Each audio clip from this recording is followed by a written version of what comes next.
a good thing. But he's accomplished so much in his life. It'd be nearly impossible to memorize that, certainly. But Bill was born in Los Angeles, grew up in San Marino, graduated from UC Santa Barbara in 1972 with a degree in sociology, and began his career as an administrative aide to State Senator Newton Russell before entering the field of residential real estate in 1973. He owns several real estate companies over his 5-decade career, wow, and is currently an associate broker with Compass in Pasadena. Bill met Christ in college when he and his soon-to-be wife, Kathy, she's here, Kathy, nice having you here, visited her uncle, a deeply committed Christian. At that visit, he shared the Lord with them, encouraging them to make Jesus the head of their household, which days thereafter began their 50-plus year pilgrimage as believers. Wonderful to hear. Bill and Kathy were married in 1971 and initially became part of Lake Avenue Church's college group. Soon thereafter, joined its young married adult class and eventually started a new young marrieds class as that group's president. Bill served on various church boards over the years and twice filled the role of church chair. He also chaired Lake Avenue's $12 million capital campaign in the early 2000s. So good for you, Bill. We've been blessed with you. In addition to his involvement at Lake Avenue Church, Bill has been active in a number of community organizations as follows: Pasadena Foothills Association of Realtors, president 4 times, California Association of Realtors, director, Lead With Your Life, which is Chuck Olson's ministry to men, the Valley Hunt Club, board president, Pasadena Chamber of Commerce, board chair, and Pasadena Christian School, board vice president. He also served as a parent fundraiser for Westwood School and the Thatcher School. Along with Kathy, who served on Huntington Hospital's board for a number of years and continues to serve on several hospital committees, Bill has been an ardent supporter of the institution's chaplaincy program. Did I pronounce that correctly? Chaplaincy program. The Podleys have 3 adult children and 8 grandchildren. Bill is a football and golf enthusiast as a viewer and enjoys with Kathy spending time at their Balboa Island home. So without further ado, let me welcome Bill Podley. I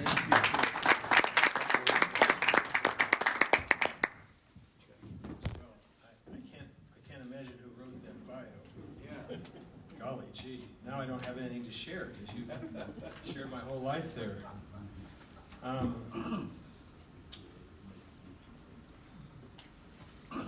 I recognize that 2 good friends of mine were the first 2 speakers in these business cohort meetings, I'll call them. David Lee, with whom I'm in a small group right now, along with Pastor Matthew and Andrew Kroll, and Jim Howe last time.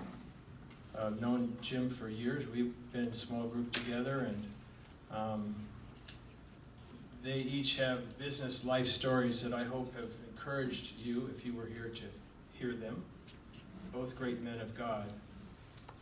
And thus, as I share with you this morning, I offer this verse: "Let the words of my mouth and the meditation of my heart be acceptable in your sight, O Lord, my strength and my Redeemer." Psalm 10:14. I prepared these remarks prior to the fire, and feel like because of the fire, I want to start a little differently than I thought I would initially. And that's because I've been reading in the Psalms, and I find them very comforting at a time like this. I look at my friend Keith Jesperson, who lost his home. I don't know if there's anybody else in this room who's lost their home. Dwayne, of course, Dwayne and Jenny lost their home, along with Keith and Darlene, and others have been severely impacted. So I want to share this commentary out of Psalm 42 and Psalm 43. David was preaching to his own downcast soul about the faithfulness of God, resisting the temptation to believe that God had abandoned him. And this is when he was in exile, running from Saul and so forth. We all know David's story. But here's the commentary from my Bible. Because Psalms 42, 43 share a refrain, "Why are you cast down, O my soul, and why are you in turmoil within me?" they are rightly viewed as a unified lament. Pastor Beth spoke about lament and the need for lament. And in this song, the psalmist sings about his desire to return to the temple and be in God's presence for worship. Grieved by his physical distance from access to the Almighty, and grieved by the reproaches of his enemies and their mockery, the psalmist cries out in desperation, using the simile of a deer panting for water and the hyperbole of having tears for his physical nourishment. He cries out to God for God. He desires God, whom he mentions 37 times in the 16 verses of the two Psalms. This holy thirst should be ours. We should desire to drink of God. He alone satiates the soul. The threefold refrain of Psalms 42 and 43 also teaches an important lesson. The psalmist's question, "Why are you cast down, O my soul, and why are you in turmoil within me?" is answered by the psalmist himself, David. "Hope in God, for I shall again praise him, my salvation and my God." Here David does not counsel himself with the tenets of popular psychology or with the modern doctrines of self-reliance. He does not remind himself to trust in himself or to pull himself up by his own bootstraps. Rather, he exhorts himself to be dependent on God. When I think about dependence on God, I think about my friend Denny Repko. Many of you knew Denny. I was in a small group with Denny for over 40 years. And he would often say, "We are desperately dependent on God." Relying on the proven character and promises of God, the psalmist encourages himself to continue to hope in God despite his present situation. And that's my heart for those who are suffering now from this terrible Eden and Palisades fires. So, while outwardly darkness surrounds him, inwardly he resolves to lean upon the hope of God, bringing him a bright future. In these two psalms, we witness faith wrestling with fear and hope with sorrow. And in this wrestling match, worship wins. Worship sprouts against all odds like a wildflower in parking lot pavement. The irony is that as the author seeks to return to the place of worship, the temple in Jerusalem, his earnest desire to do so becomes worship itself. Whatever situation we face, wherever we are, and whatever has gotten us down, let us join the psalmist now in such true worship.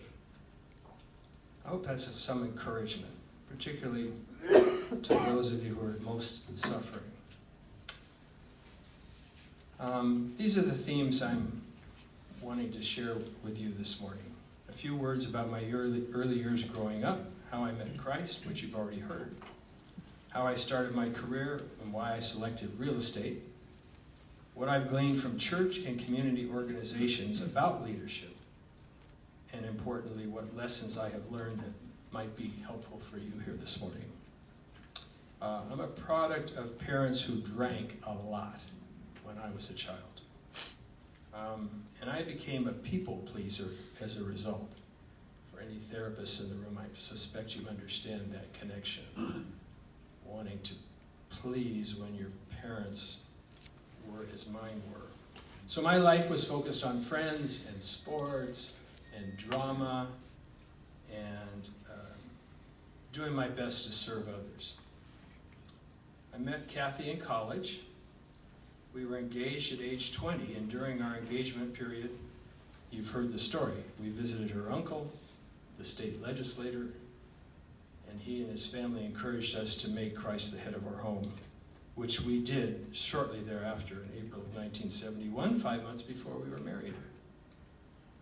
While engaged and still in college, we were welcomed into the Lake Avenue College Student Ministry.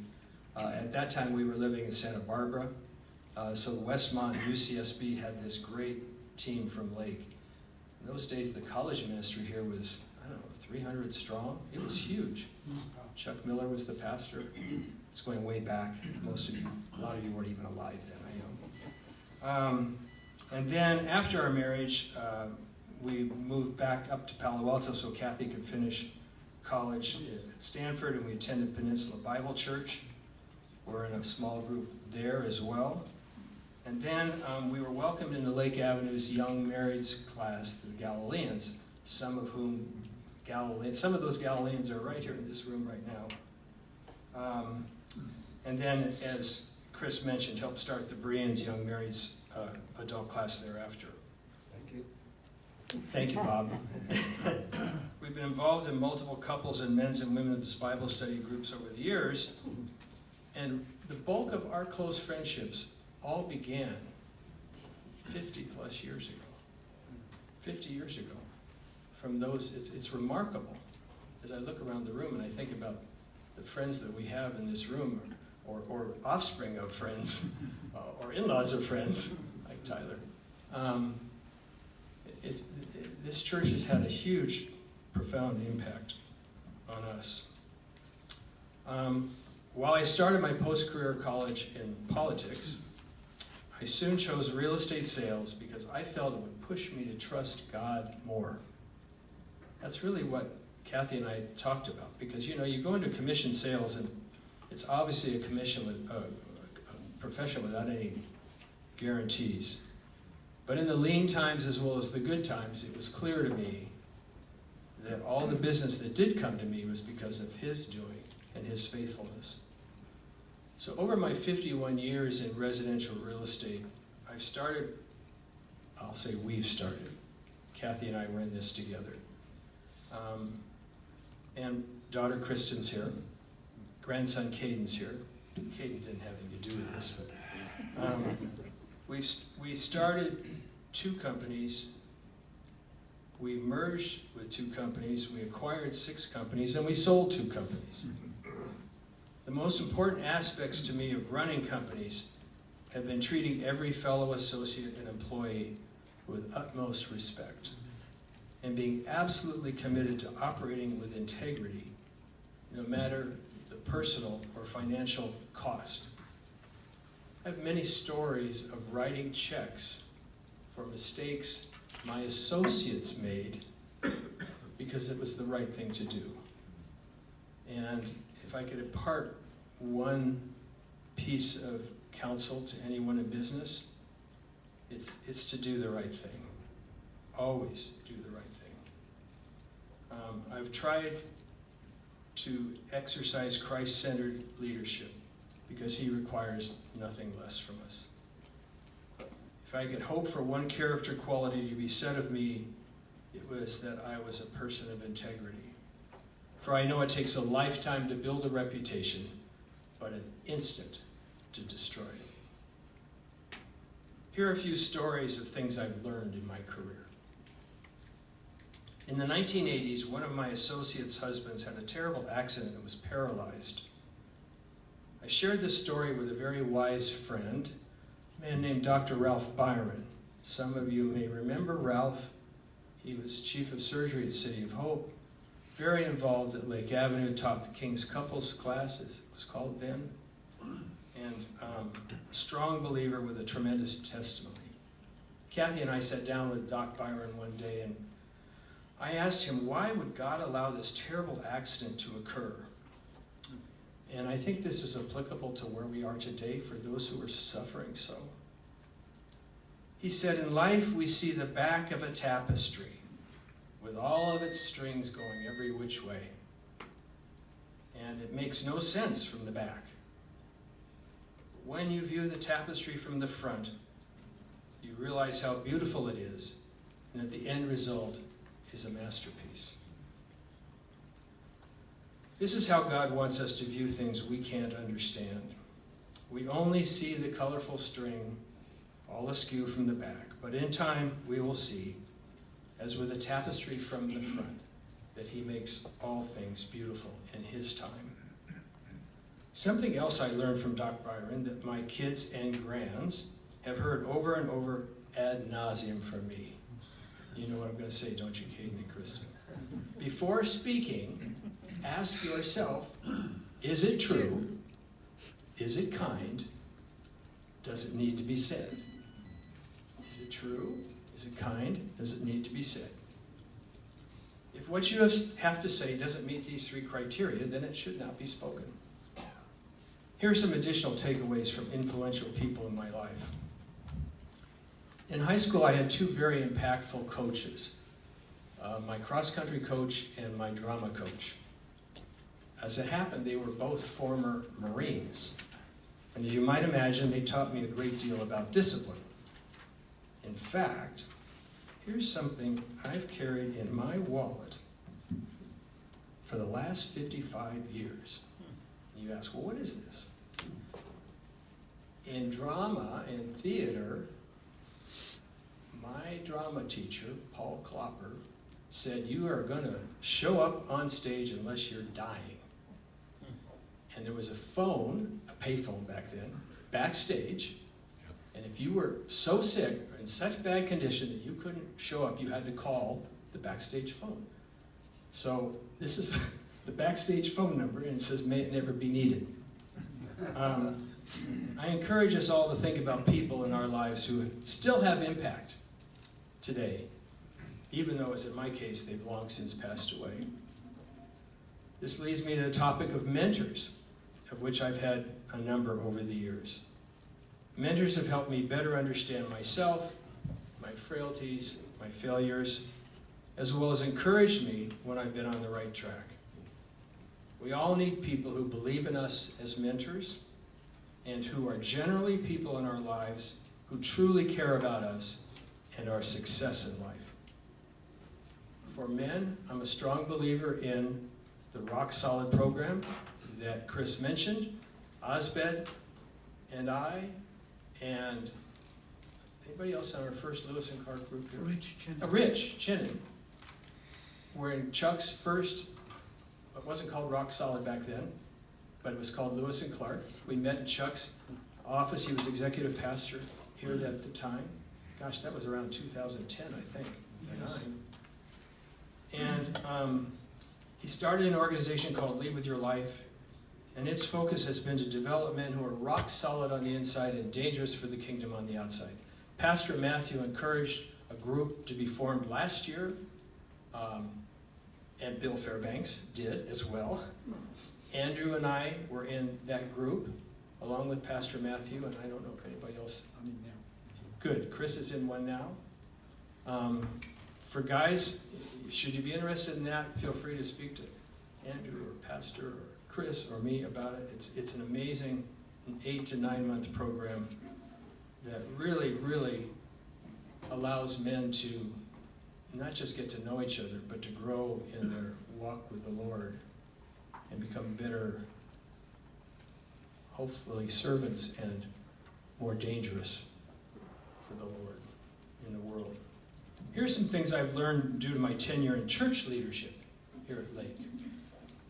First, I've always thought that serving God in our church, while extremely challenging due to personnel issues, budget issues, extraordinarily long meetings, for those of you who've been in leadership at Lake, you know. But it was always worth it. It was always worth it. But here's a lesson I learned when I was in my later 30s. At that time, I was overseeing the growth of our first company. I was serving as president of the Pasadena Foothills Association of Realtors, and I was church chair under Pastor Paul Cedar. Our kids were young, and Kathy felt, rightly so, that I was way overcommitted. In fact, it's the only time in our now 53-year marriage where she said something that I won't quote. But she really felt that the church and my other responsibilities were more important than she was and our kids were. When Pastor Paul resigned, I was asked to chair the new pastor search committee at the time. That's when we identified Pastor Gordon Kirk. And as such, we traveled, some of us on the committee traveled to a number of churches around the country to view prospective pastors in their pulpits. In those days, we didn't have videos, we didn't have internet, we only had 8-track tapes, cassette tapes. So we actually had, if we really were serious about someone, we had to go visit them in their setting.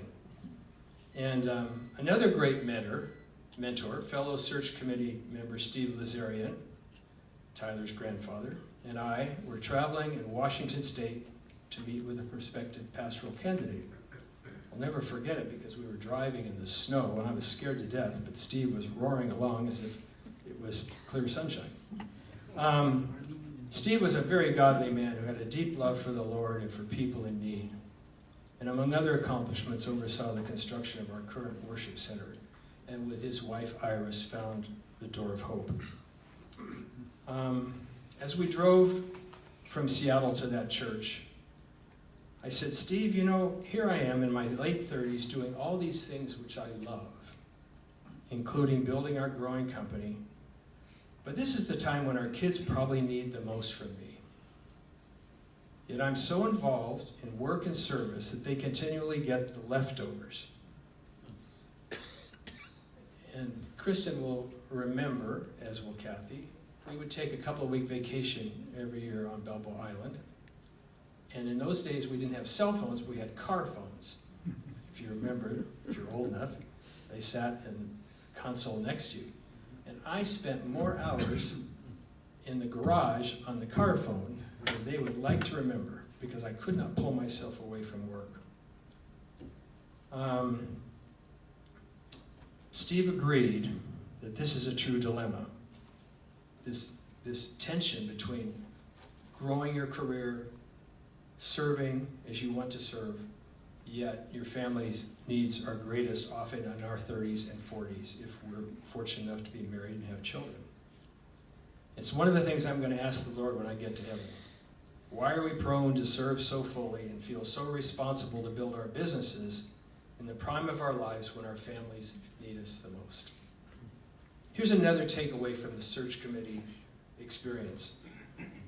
We invited author and pastor Chuck Swindoll, then senior pastor of Evangelical Free Church of Fullerton, to sit down with our committee, which he graciously did one evening after he's preached at an evening service here at Lake. Here's something he said that I've never forgotten. Know who you are, be who you are, like who you are. I'm going to say that again. Know who you are, be who you are, like who you are. I think these are pearls of wisdom from the Lord. And if you fully absorb them, will make your life all that God wants it to be as you follow him with all your heart and be who he's made you and me to be. My life verses are very familiar to us all. Philippians 4, 6, and 7. Have no anxiety about anything, but in everything by prayer and supplication with thanksgiving, let your requests be made known to God, and the peace of God, which surpasses all understanding, will keep your hearts and minds in Christ Jesus. I believe God speaks to me through peace and through anxiety. When I'm at peace, no matter the circumstances, I recognize that God is fully sovereign. That's his character quality that I appreciate most, his sovereignty. When I'm anxious, I'm clear I'm not releasing everything to him. I'm a devotee of John Eldredge, author of Wild at Heart, with a worldwide ministry of helping people recapture their hearts. I'm sure you know, many of you know of John. And he has this mantra, which I recite numerous times a day. Lord, I give you everyone and everything. I also pray that I will leave all my burdens at the foot of the cross. As I do this, I honestly feel anxiety subsiding and peace coming upon me. And I often sing this multiple times a day. I love you, Lord, and I lift my voice to worship you, oh my soul, rejoice. Take joy, my King, in what you hear. May it be a sweet, sweet sound in your ears. I think most of us know that. That really ministers to my heart. That is God's music really ministers to my heart. Dwayne knows all about this, how much music means to me. It's It's a gift from God, along with his word, so eloquently presented to us by our pastor. Music. I've recently walked through the book of Ecclesiastes once again, and here are some key verses about work. Chapter 2, verse 24. There is nothing better for a person than that he should eat and drink and find enjoyment in his toil. This also I saw is from the hand of God. For apart from him, who can eat or who can have enjoyment? In chapter 3, verses 12 and 13, I perceived that there is nothing better for men to be joyful and to do good as long as they live. Also that everyone should eat and drink and take pleasure in all his toil. This is God's gift to man. As business people, our work is meant to be a joy and a pleasure. I do believe God designed work to be meaningful and fulfilling. However, for many, work or toil is, as Ecclesiastes also says, vanity and striving after wind. It's up to us to put work in its proper place in our lives. It's essential and important and God-given, but it's not everything. I'll end with this. I don't watch a lot of television beyond sports, but there is a show I love, and I know Pastor Matthew loves, and our own brother Phil Crowley is its announcer, and it's called Shark Tank. Now, this may seem a little out of place for what I'm sharing, but I'll tell you why I'm raising it. Well, this show emphasizes the importance of passion as an entrepreneur, and thus one needs to balance such passion with his or her other priorities. There's much to be learned about business from the sharks. I recommend it to those of you here who seek to be entrepreneurs. There's a lot to be learned watching these sharks give lessons to those who are bidding for their investment. I have found that working for myself is both very demanding, with usually very long hours, but also extremely fulfilling. And as I said at the start, my chosen occupation has in fact caused me to really fully trust God. Because you never know in sales where your next commission will come from. I'm not sure I would have worked for others as well as I've worked for myself. I'm so grateful for how God has used my work to refine me into who I am today. Imperfect, to be sure, and blessed, I am told, with a decent reputation in the community. I hope that's true. And certainly blessed by working with hundreds of realtors and employees and clients, with whom I hope I've honored God in these many relationships, and who, because of their support, have allowed me to give him all the credit for whatever he may have accomplished in my 51-year career. Thank you for allowing me to share. It's a blessing.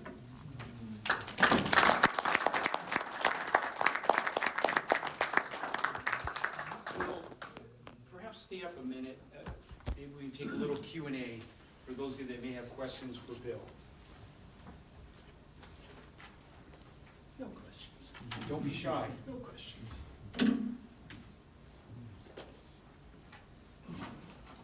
A lot of friends here, they're probably afraid to ask know any everything. questions.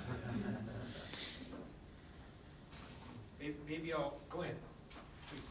So outside of family and the work-life balance, what might you have done differently, maybe on a deal or in one of your overcoming situations or accomplishments that you would tell your younger self? Oh, that's a great question. What might I have done differently? What I might tell myself today had I known then. Well, one is obvious, and that's the work-life balance. That's why I said when I get to heaven, I really want to ask the Lord, what is this deal with? And I suspect it's true of as many women as it is of men, but we're so driven to succeed, and we're so driven to accomplish humanly. And how do you get better balance? How do you really go for it? How do you really do all you believe God wants you to do, and yet still have the right priorities, the right balance? I've seen a lot of friends, children, successful friends, highly successful friends, whose kids have turned away from that, following their footsteps of their parents, because they realized that they didn't have their parents' full attention. So I think, to address your question, that's certainly one thing I would have done differently. I probably wouldn't have, you may laugh at this, but when I was in high school, when I really, really sought to please people, I remember doing so many things at once. I was pleading with my parents to let me do cross country and to do drama and to do ticket sales for our annual big musical we did, and I actually got an award as a senior for the guy, Service Above Self Award from Rotary, and it meant a lot to me. But I also realized that created in me this drive that didn't seem to be able to be satiated to accomplish and achieve. So I think it's, and I didn't know the Lord then. Wish I had. But I don't know. Perhaps that's all I can really share there. Yes, sir. As a fellow recovering people pleaser, how did you overcome people pleasing in your life? I'm not sure I have fully. How did I overcome being a people pleaser? I think if it's ingrained in you that you really care about others and you really want to serve others, then you hope to have an impact on others' lives.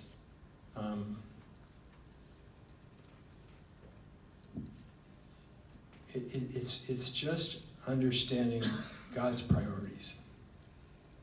And it's understanding that He wants you to be balanced. He wants you to serve Him first. He wants you to listen to Him and His heart. And I think my drive was to satisfy my own inner need void that they didn't feel I received from my parents. And that's not easy to overcome over the years. But I think if you're a recovering people pleaser, you hopefully have a sense for how to move toward what is more in line with His desires for the way you live your life. Well said. Thank The you. question? Thank you. This is maybe taking a step backward, and you probably touched on a lot of these, but time management. What do you say about one or two or three things that are the most important?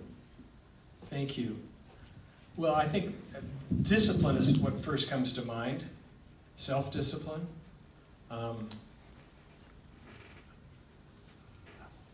Some people can do 5 things at once. Other people, they can only do 1 thing at once. And I think I'm fortunate that I'm able to multitask. On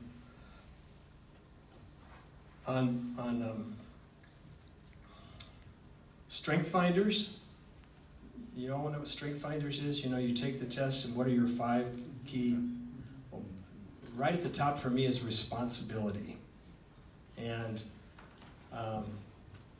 I feel so responsible to do whatever it is I'm supposed to do that I just figure out how to fit it in. And I think time management is obviously critical, not just for what you want to accomplish, but also for your own health. And I can get easily stressed if my plate's too full. But I try. If you would look at my desk in my study at my house, you'd see stacks everywhere of things that I'm supposed to be responsible for. And that's the way I keep track of what I'm supposed to be responsible for. I have to see it in front of me and around me and on the floor a bit below me. You lawyers are like that.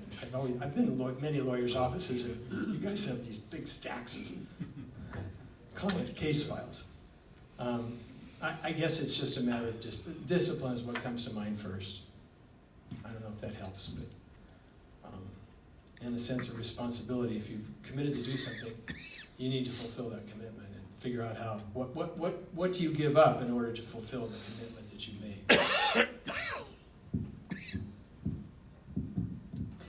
Hi.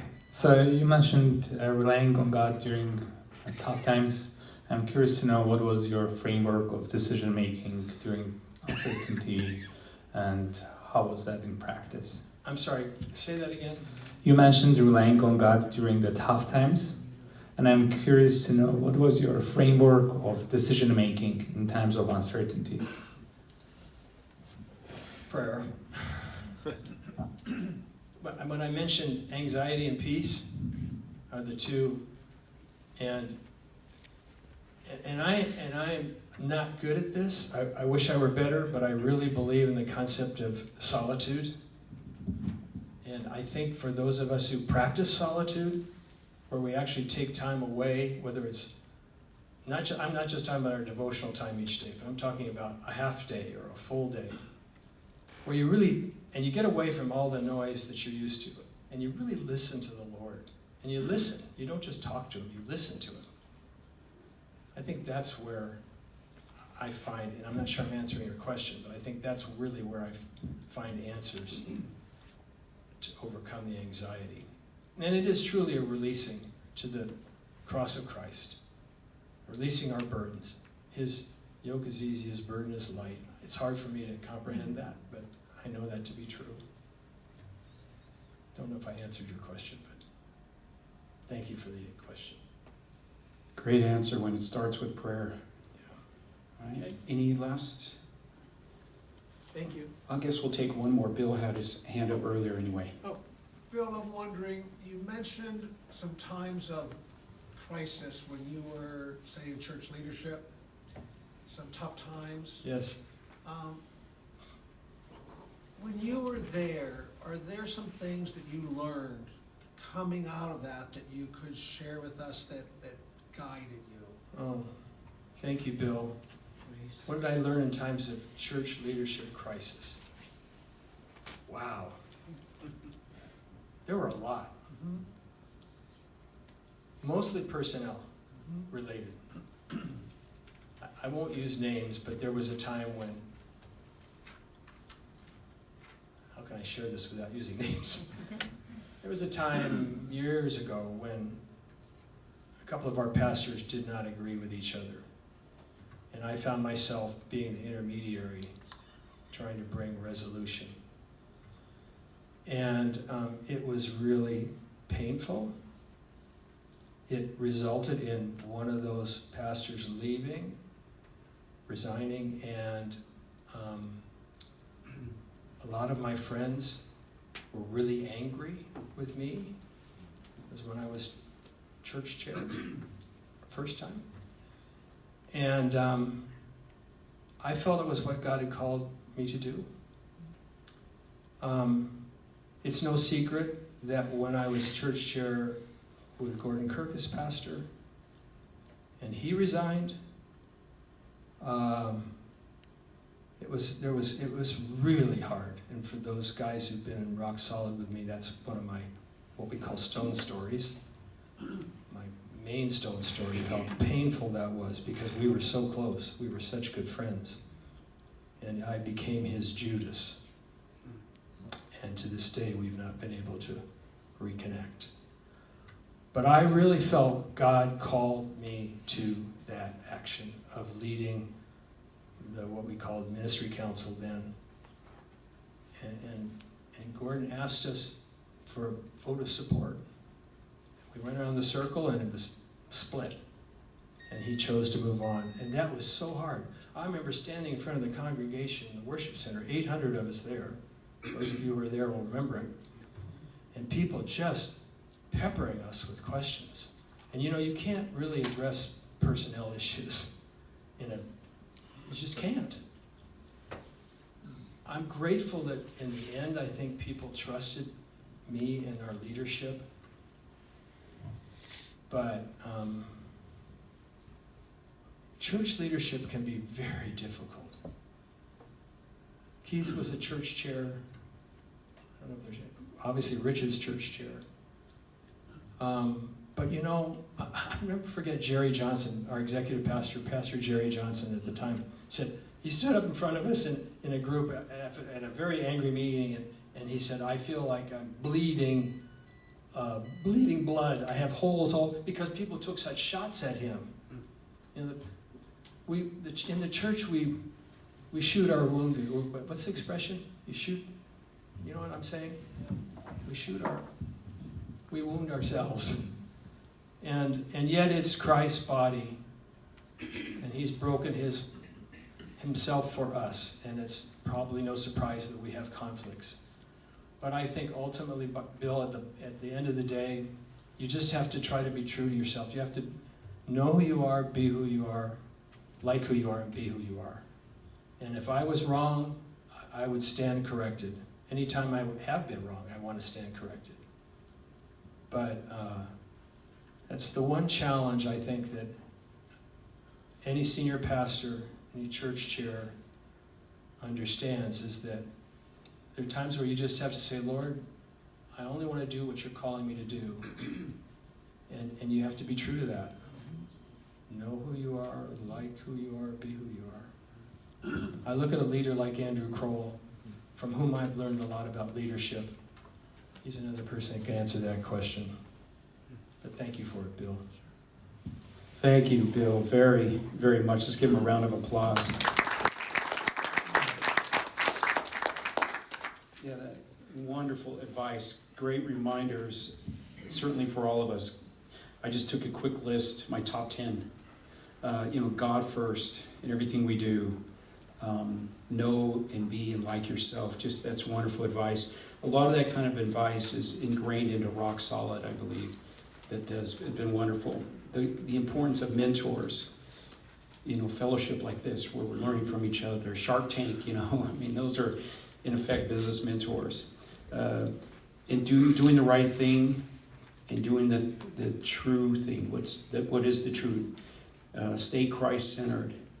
Absolutely make sure, as speaking only for the men's side, that we be guided by our wives. So much there. Us men need our wives, clearly, right? Yeah, mine's in North Carolina, by the way. She goes back and forth to see her mom, and I'm with her usually most of the time. But we definitely need to listen to God and listen to our wives, certainly. Remind us, when we're overcommitted, that whole balanced life and how to choose priorities and multitask. I've never met a leader that was not very good at multitasking. If that's a struggle that for a person, a leader position may not be the right thing for them. You got to be able to just multitask clearly. God is enough. At peace and anxiety, I think you said. That's where God shows up. And we need to run to Him, especially during anxiety. Not always the easiest time, but God is enough, and everything belongs to God. Everything we have. It's wonderful when He provides it for us, and it's difficult when it's taken away. But God is enough. Not an easy thing to remind ourselves, and just work is meant to be. It's essential, yet it's okay that it's joyful. I think that was really good advice. But work is not everything, and balancing that work life and family life and God. And that it is a stretch. So that's kind of what I took out of it. Okay, if we can, not an easy thing. That was wonderful advice, Bill. Thank you again so much. I'd like to transition a little bit to our focus topic.